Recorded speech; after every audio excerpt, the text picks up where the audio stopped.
अस्सलाम वालेकुम, welcome to my channel name Urdu by Adeel. मैं हूं आपका दोस्त अदील। आज की इस वीडियो में बात करते हैं बेलती नाम के बारे में। जानते हैं बेलती नाम का मायने क्या होता है और बेलती नाम की लड़कियां कैसी होती हैं, इस नाम का लकी नंबर क्या होता है और बेलती नाम की मज़ीद तफसीलात भी जान लेते हैं। उससे पहले अगर अभी तक आपने मेरे channel name Urdu by Adeel को सब्सक्राइब नहीं किया तो ज़रूर सब्सक्राइब करें। बेलती बेलती नाम का मायने या बेलती नाम का मतलब होता है मजबूत औरत के होते हैं। ये एक अरबी ज़बान का नाम होता है, तख्लीक़ ज़बान अरबी है और जिन्स लड़की होती है। बेलती नाम की लड़कियों का लकी नंबर 1 होता है। बेलती नाम की लड़कियों का मज़हब मुस्लिम होता है। बेलती नाम की लड़कियों के लिए इनके हामी नंबर 6, 15 और 24 होते हैं जी। बेलती नाम की लड़कियों के लिए इनका वक़्त 9 बजे से लेकर 11 बजे तक होता है। बेलती नाम की लड़कियों के लिए इनके लकी दिन जुम्मा और सोमवार होता है।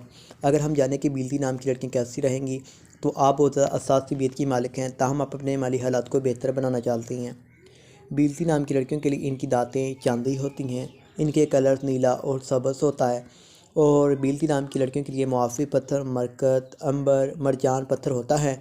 बेलती नाम की लड़कियों के हाकिम सियार में ज़ीरा शामिल होता है। बेलती नाम की लड़कियां बहुत ही ज़्यादा अच्छी होती हैं। तो बेलती अगर अभी तक मेरे चैनल को सब्सक्राइब नहीं किया कर दीजिए।